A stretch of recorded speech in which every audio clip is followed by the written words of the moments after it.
Welcome to Chicago Reacts. I'm Sonia the Thespian, and this is... My name's Kit.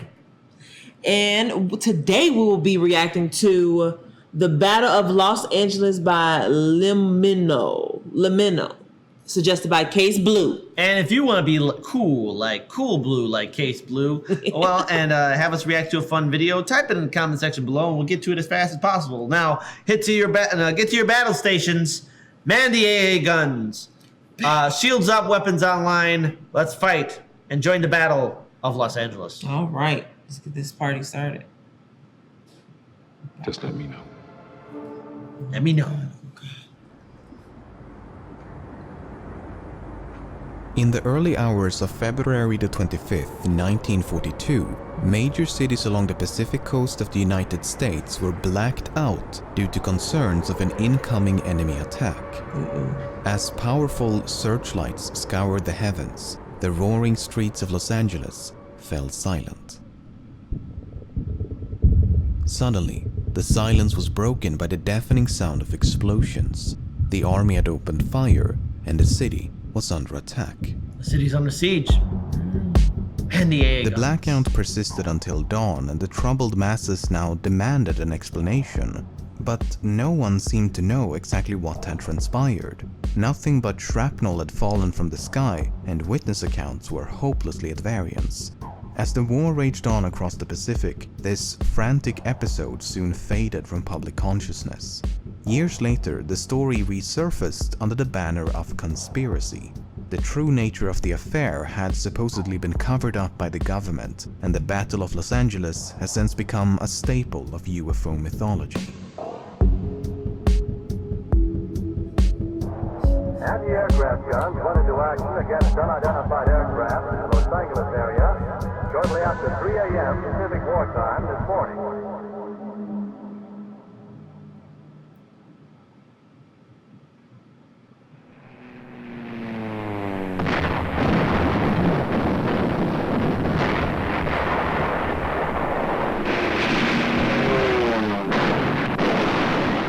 On the morning of December 7th, 1941, the Imperial Japanese Navy launched a surprise attack on the American naval base at Pearl Harbor.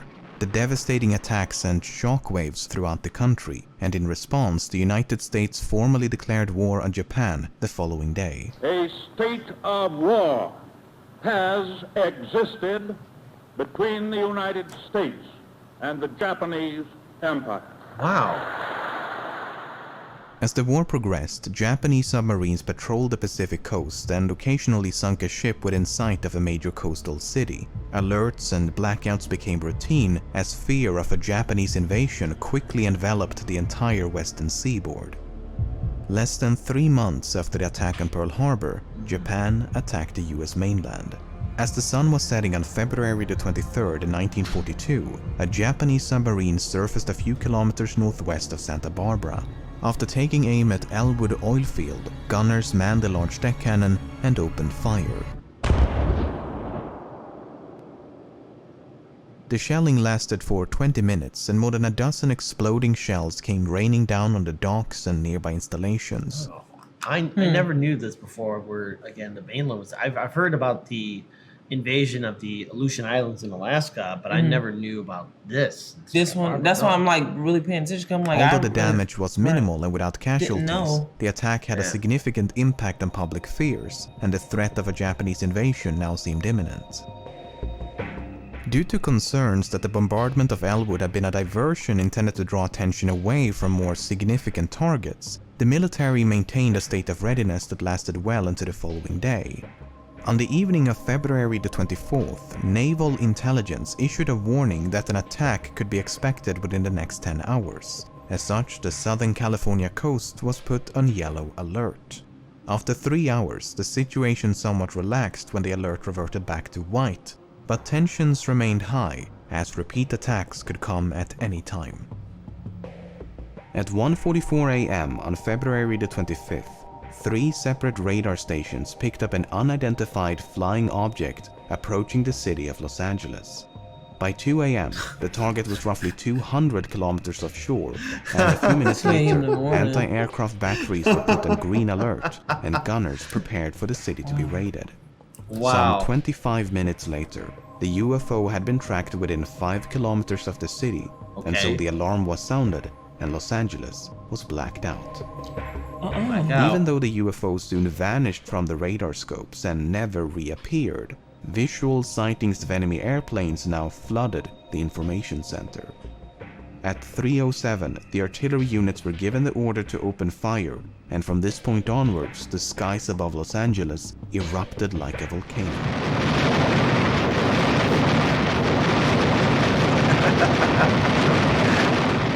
The firing became sporadic as a great variety of targets were sighted all over the city. They ranged from a lone enemy fighter to an entire fleet of up to 200 high-altitude bombers. Meanwhile, equally competent witnesses failed to see anything at all. Diverging estimations of altitude and speed only confused. People were panicking. That's probably what happened. People panicked and they that's started what they do shooting, best, yeah. shooting at the sky. I mean, at night your mind plays tricks on you, and It's our beautiful. primal instinct then sees shapes or things that are not there. Exactly. So the situation further. And Some everyone thought there the being planes scared was resembled probably birds, like all while into it. others insisted they had seen balloons or even a blimp. The unidentified object, which some sources thought might be a blimp, moved slowly down the Pacific coast from Santa Monica and disappeared south of Long Beach. Army officials declined to comment on the possibility that the object might have been a blimp.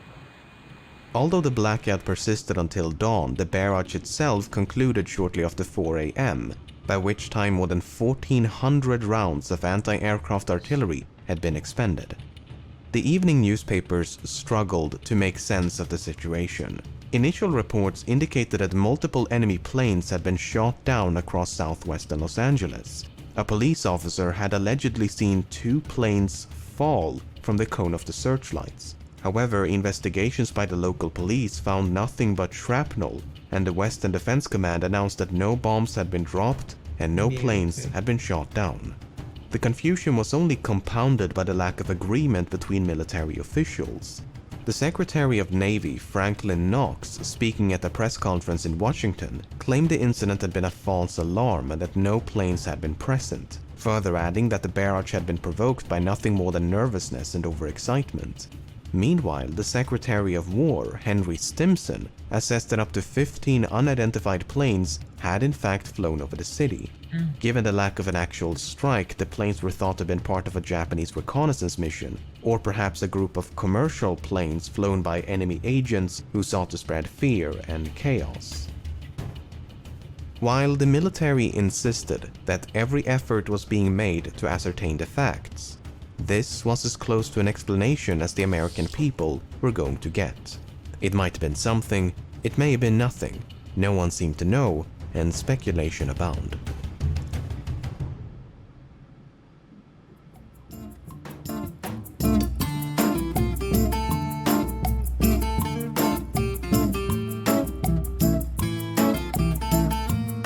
Okay, so we're getting to the aftermath. No one knew, know what's going on, and now we're at the end of the war. So what's happening?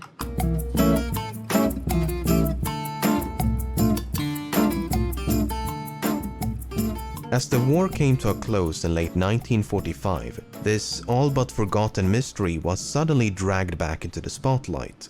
Declassified documents revealed the Army had conducted an investigation shortly after the blackout had been lifted, and testimonies provided by military personnel and civilians alike have disclosed a number of interesting details. For instance, the barrage had supposedly commenced after a red flare attached to a balloon was spotted above Santa Monica. A number of batteries had then opened fire upon an assortment of aloft vessels, including balloons, airships, and airplanes. One unit even reported setting a plane on fire soon after the barrage commenced, and some had both seen and heard the plane soaring through the clear night sky. Really? Conflicting accounts notwithstanding, a conclusion written on March the 22nd reads as follows. It has been definitively ascertained that the blackout and anti-aircraft firing were caused by the presence of from 1 to 5 unidentified airplanes. While it is possible that these airplanes were launched from Japanese submarines, it is more likely that they were civilian or commercial planes operated by unauthorized pilots. Japanese involvement was subsequently ruled out, as Japan had not sent any planes near Los Angeles that night, and so any planes observed must have originated from the Americas. Oh no. But that seemed unlikely, given that a thorough search with help from the FBI had turned up nothing. Okay. As such, the Battle of Los Angeles was once again ripe for speculation, and by 1948, another theory had gained support. Okay. In 1948, a former Army Air Force major and college professor by the name of William Goss extensively researched the incident on behalf of the US Air Force. Goss was given full access to all relevant military records, and he came to the conclusion that weather balloons had been responsible. And there is a lot of evidence to support that theory. As previously mentioned, the barrage had supposedly been provoked by a balloon carrying a red flare. At least 3 officers testified that they had identified a target as a weather balloon, and one of them chose not to fire after learning that the weather balloon had indeed been released by one of the regiments. Okay. His testimony was corroborated by a general who claims that 2 meteorological balloons had been released near Hollywood that night. Makes sense. Furthermore, Okay. a balloon may account for the slow movement. According to some, the UFO required nearly 30 minutes to cover a distance of some 40 kilometers. Right. Okay. Army officials declined to comment on the possibility that the object might have been a blimp. However, it required nearly 30 minutes to travel some 25 miles, far slower than an airplane. In fact, artillery units were criticized by the investigation for failing to take the slow rate of travel into consideration. On the other hand, the balloon theory does raise a few valid questions. For one thing, why did the army open fire on a harmless balloon? Well, one possible explanation comes from a former army colonel by the name of John Murphy, who participated in the investigation. Right. In 1949, Murphy wrote an article in which he claims that when the regional controller in San Francisco received word of a balloon over Los Angeles, he misconstrued its description as that of a large enemy Zeppelin. As such, he gave the order to open fire despite having no authorization to do so. This is somewhat supported by the army investigation, which states that... But then again, if it's a Zeppelin, like people would notice that if it's a Zeppelin. Like there's no way. There's no way that they couldn't see it. You can't hide that unless you're doing some sort of Saturday morning cartoon villain logic. Right, or like responsibility for opening but that's fire not should rest with the case. anti-aircraft commander, not the controller. However, there is one major point of contention that persists to this day. How is it that some 1,400 rounds of anti-aircraft ammunition failed to bring down a mere balloon? Yeah, hey, The lack of a hey guys, you wasted all the ammunition. All of you gotta go back to the rifle range right now immediately. You wasted all that. That stuff ain't cheap. satisfying answer to this question, along with the relative ambiguity of many others, seems to have given conspiracy theorists just enough wiggle room to suggest that something extraordinary must have occurred. It gets even stranger when you realize that an LA Times correspondent by the name of Bill Henry claimed the UFO had withstood direct hits by the anti-aircraft shells. Although further down in the same column, Henry writes the UFO looked like a batch of balloons floating in the wind. Then there's this photograph. It was published by the Los Angeles Times the morning after, and it has attracted a lot of controversy after it was found to have been retouched prior to publication. This is the image initially published on February the 26th, while this is the unpublished original. To complicate matters, yet another version was then published in 1945. In this version, the image has been flipped, and these explosions have been enlarged. It may seem a bit strange, but photographic retouching was a quite common practice at the time. Nevertheless, in the original photograph, the light beams appear to converge upon something in the sky, but what that something is cannot be discerned. It could be a plane, a weather balloon, a cloud of smoke, or perhaps a spaceship from beyond the Earth. It's impossible to say. Other photographs taken that night are equally devoid of clarity, although it should be noted that none of them depict a UFO of any kind. In any case, a balloon withstanding scores of anti-aircraft ordnance seems highly improbable. Unless, of course, it didn't. I mean, are we absolutely certain the two balloons released that night actually remained aloft? Well, according to the aforementioned Colonel John Murphy, they did. In 1949 he wrote, "Both balloons, as I remember, floated away majestically and safely." So here's what I'm thinking right now. A whole bunch of people let their imaginations go wild. Everyone was starting to freak out. It was 1942, and people were seeing things in the sky, and also for a way for people to get attention for themselves. This is completely different than what I'm going to bring up. But when Chance the Snapper, that alligator, was in Humboldt Park, all right, that was a big thing in Chicago where everyone was going crazy. You know, they liked seeing the alligator there. But what happened a few days later is after Chance the Snapper was taken in, there were 3 other copycats. People were jumping in on the craze. So probably on that night, people were saying that they saw things in the sky, miscommunication. Every single line of communication was getting taken, was being exaggerated to the point to where 14,000 rounds were shot in the sky. Yeah. But in complete contradiction to that statement, an unnamed air raid warden claims the firing was concentrated on a big bag that looked something like a balloon. The bag had then been torn to shreds by the gunfire and slowly fallen towards the ground. But there is an even simpler explanation. While the type of weather balloon is never made clear, it is relatively safe to assume the balloon ascended into the sky because, well, that's what balloons tend to do. And the added difficulty of trying to hit a target that's moving both horizontally and vertically may explain why the balloons survived for as long as they did. If we take these factors into account, then events may have unfolded like this. A weather balloon is first released around 1 a.m. Right. Reports of a balloon are then mistaken for a zeppelin, and the barrage commences shortly after 3 a.m. The balloon is then obliterated by exploding shells or escapes by means of ascension. In the midst of all this chaos, a second balloon is released, and the whole thing starts all over again. Meanwhile, smoke produced by more than 1,000 explosions now create the illusion of any number of targets. That last part is based on a testimony by the acting commander, in which he states that he was initially certain he'd seen a squadron of planes, only to realize he was deceived by drifting smoke produced by the exploding shells. Exactly, everyone got their imaginations. I've actually covered this case before, over 4 years ago, and back then I was firmly in the camp of "this cannot be explained." What's more is that because this was during World War II, right after Pearl Harbor had been attacked, the military quickly pointed spotlights at the object thinking it might be another attack. Soon after, they began firing and even sent out fighter planes to attack and destroy the UFO. But much like the channel name I used back then, my claim that American planes had pursued the UFO was a mistake. While an anonymous source initially claimed the Air Force had pursued the UFOs, U.S. Army planes quickly took to the dark skies, but whether they contacted the object has not been announced. Although some watchers say they saw airplanes in the air, semi-official sources say they probably were the U.S. Army's pursuit. This was immediately refuted.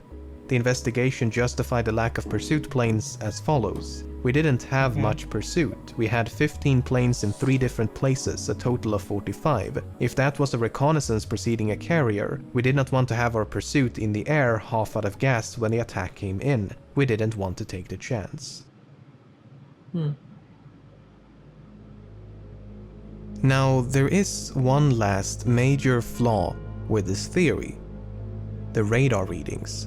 As previously mentioned, 3 separate radar stations picked up a UFO at 1:44 a.m. The UFO was then tracked within 5 kilometers of Los Angeles before it vanished.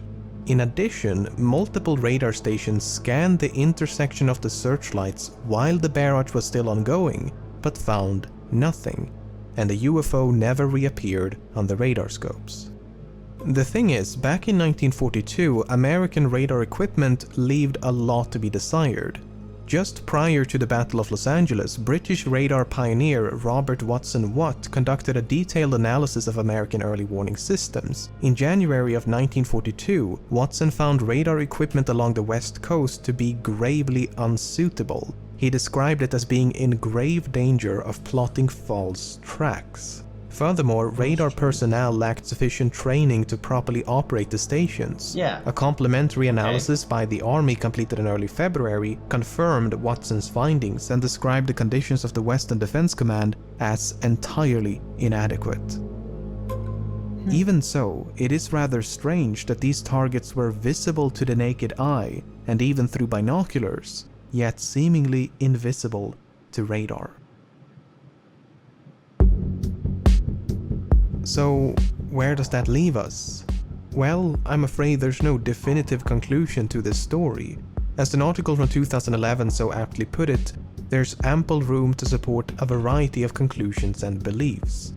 While there is sufficient evidence to support the weather balloon theory, a mountain of conflicting evidence still makes it difficult to accept.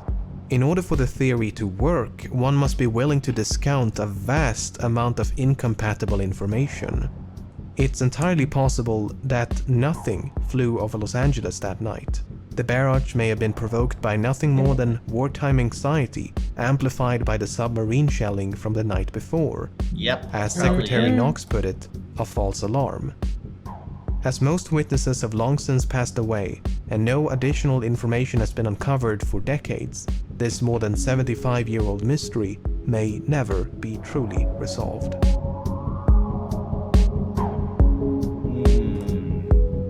You know what? Very interesting. I'm gonna add my 2 cents into this. Now look, the universe is big and vast, and is there probably alien life? Yeah, there probably is. Now, is it as, again, getting to the level we're at with society, or is it at being more advanced than we are? I wouldn't say it's not impossible for there to be an advanced alien species out there. Again, we're just a speck on the radar, especially on Earth's history of evolution, and Earth itself is just a little speck on the radar of the universe's history as well. So, I mean, we don't know what's truly out there, but to say that there's no such thing as alien life or alien life forms, they're probably out there. Mm-hmm. And the thing is, in regards to what happened in Los Angeles, I don't think it was a UFO. What it was people's paranoia. And of course, wartime readiness right now, and a lot of misinformation that happened. Easier to believe. Yeah, and so something happened. Do I think it was extraterrestrials just flying in over saying, "Hey, what's going on Earth? You guys got a war? What's that? Hey, oh my God, they're shooting at us! Let's never visit this planet again." Case in point. Probably that's why maybe aliens don't visit us, or they're so far away because, those people on Earth, they'll shoot at you. Yeah, and they do too much, so we got to make sure we be undercover. Yeah, we got to stay away from them. They don't handle things very well. We do not. Do you want to end up like those guys who flew and crash landed somewhere in Arizona? Yeah, like that's what alien parents say. Like, stay away from Earth, or you'll end up like those three aliens. Uncle Joe never came back because they never. Good old Alpha Centauri, Zeta Beta, and Bobby, when they went on that little road trip in 1951, they never came back. So no, you cannot take a trip to Earth. But to our audience, what do you think happened over Los Angeles? What's the chat go crazy? But here's the thing, audience. Type in the comment section below. What do you think happened in the Battle of Los Angeles? Would love to hear and see your comments. That's right. But still, be at ready at the AA guns, because you never know when we might have to once again redefend Los Angeles from the aliens. Maybe, kind of, sort of. I don't know. Sort of, yeah. All right. Bye-bye. All right, see you guys.